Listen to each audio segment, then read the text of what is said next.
Assalamualaikum warahmatullahi wabarakatuh. Kami dari kelompok 6, kelas F, mata kuliah metode numerik akan mempresentasikan hasil diskusi kami tentang interpolasi. Nah, interpolasi ini ada 4 metode, yaitu metode Newton maju, metode Newton mundur, metode mengumpulkan dari NumPy, NP, tablet. Dimana NumPy nanti akan mengumpulkan tablet akan menampilkan visualnya. Kemudian di sini ada fungsi Newton maju ya. Kita akan menggunakan fungsi bernama Newton maju untuk menghitung interpolasinya dengan parameter array nilai x, array nilai y, dan x. Dimana nantinya di sini ada n sama dengan array nilai x yang nantinya akan menentukan jumlah dari titik data, dan div table np zeros n, nantinya akan digunakan untuk menampilkan atau membuat tabel selisih Newton maju ini. Kemudian div table bintang, 0 sama dengan array nilai y ini nantinya akan digunakan untuk mengisi kolom pertama, yaitu kolom pertama nanti akan di sini dari array nilai y. Nah, kemudian ada perulangan for j in range 1, n, dan ada perulangan di dalamnya lagi for i in range n min j. Nah, ini nanti akan digunakan untuk melakukan proses menghitung selisih maju, di mana untuk yang bagian luar nanti akan digunakan untuk menghitung loop, itu melakukan loop di setiap kolom selisih, dan untuk yang di dalam yang next ini nantinya digunakan untuk loop yang di bagian baris yang masih bisa dihitung.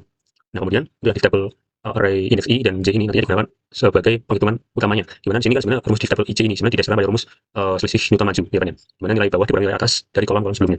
Kemudian dilanjutkan di sini ada variabel h dan p yang diinisiasi dari yang lainnya, diinisiasi dari array nilai x indeks 1 dikurangi array nilai x indeks 0. Kemudian untuk yang p itu diinisiasikan dari x min array dari indeks 0 dibagi dari h.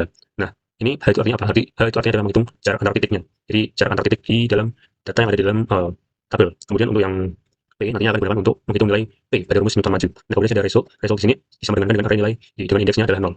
Kemudian untuk faktorial 1 dan p product di sini artinya adalah variabel yang faktorial, itu artinya adalah variabel untuk menyimpan nilai faktorial, dan p product nantinya akan digunakan untuk menyimpan perkalian dari p kali p min 1 dikali p min 2 dan bla bla bla sampai berlanjut. Kemudian ada pengulangan dari sini ada pengulangan i in range 1, n, di mana nantinya ini akan digunakan sebagai menghitung nilai polinom Newton secara looping ya. Nah, faktorial bintang sama dengan i nantinya akan melakukan proses operasi faktorial, yaitu i faktorial secara bertahap. Nah, p product nantinya akan digunakan untuk proses looping juga, looping p dikali p min 1 dikali p min 2 dan seterusnya secara bertahap juga, karena ini kita loop. Kemudian di sini ada termnya, di mana termnya di sini adalah menghitung suku ke i dari polinom Newton maju. Kemudian dari term tadi akan dijumlahkan ke dalam result, di mana result akan dikeluarkan di akhir loopingnya. Dari sini kita masuk ke dalam fungsi uji, di mana fungsi pertama adalah f1x akan mengembalikan hasil dari np titik exp 0.5 bintang x. Sedangkan yang def2 kan f2x return 1 per 1 plus 25 pangkat x. Nah, di sini kita masuk dalam eksperimen pertama. Nah, di sini kita membuat 5 titik x yang merata dari 0 sampai 4, dan kemudian kita akan menghitung nilai fungsi f1 pada titik-titik tersebut, dan kemudian dilanjut pada pembagian atau membuat 50 titik evaluasi untuk mengukur dalat sehingga bisa lebih akurat.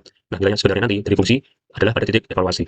Kemudian kita lakukan penghitungan nilai interpolasi Newton pada setiap titik evaluasi dan menghitung galet maksimum, yaitu dari galet absolut terbesar, dan kemudian menampilkan jumlah titik data dan menampilkan error maksimum dalam notasi ilmiah. Dan untuk eksperimen di sini kita akan menggunakan 100 titik untuk evaluasi dari interval min 1 sampai 1, yang nantinya nilai sebenarnya dari fungsi adalah pada titik evaluasi. Di sini kita akan melakukan pemanggilan f2 x eval 2. Kemudian nantinya di sini kita akan tampung semua di tabel. Nah, di sini ada perulangan, di mana perulangan tadi adalah menguji polinom dengan derajat 4, 8, dan 12. Nah, kemudian di sini akan kita lakukan pembuatan titik data merata sebanyak n plus 1, dan kemudian kita akan lakukan penghitungan fungsi pada titik-titik data tersebut. Kemudian setelah itu kita akan hitung nilai interpolasi Newton pada semua titik evaluasi yang sudah kita pasang. Kemudian pada akhirnya kita akan tentukan error maksimum antara nilai sebenarnya dan nilai interpolasi yang sudah kita buat. Dan nanti kita akan tampilkan ya. Di sini kita akan tampilkan hasilnya ke dalam bentuk tabel.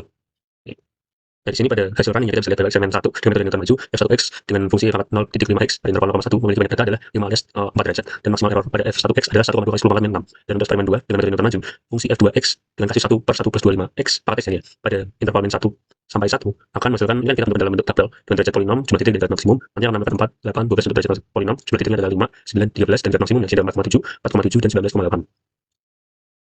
Selanjutnya ada metode Newton mundur. Fungsi Newton mundur ini membangun tabel selisih mundur menggunakan array 2 dimensi. Kita menghitung nilai P sebagai parameter jarak relatif dari titik terakhir data atau xn. Metode ini memang paling akurat untuk mengevaluasi data di bagian ujung kanan.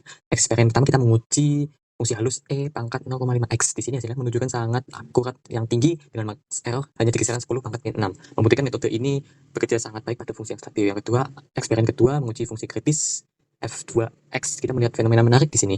Berdasarkan hasil tabelnya, saat derajat polinom dinaikkan dari 8 ke 12, galat maksimum justru melonjak tajam dari 4,7 menjadi 19,8. Berikut adalah tabelnya.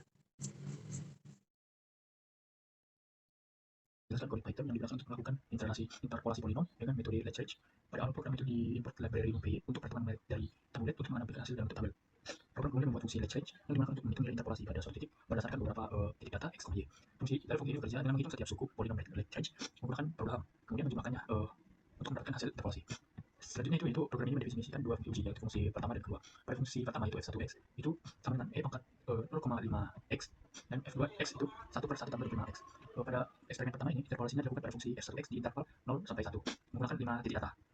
Lalu hasil interpolasinya kemudian dibandingkan dengan nilai fungsi sebenarnya untuk menghitung galat maksimumnya. Lalu pada fungsi yang kedua itu menggunakan interval minus 1 dan 1 dengan beberapa derajat polinom, yaitu 4, 8, dan 12 untuk melihat Roche fenomena. Lalu galat maksimum dari setiap percobaan ini disimpan dan ditampilkan di dalam bentuk tabel menggunakan tablet.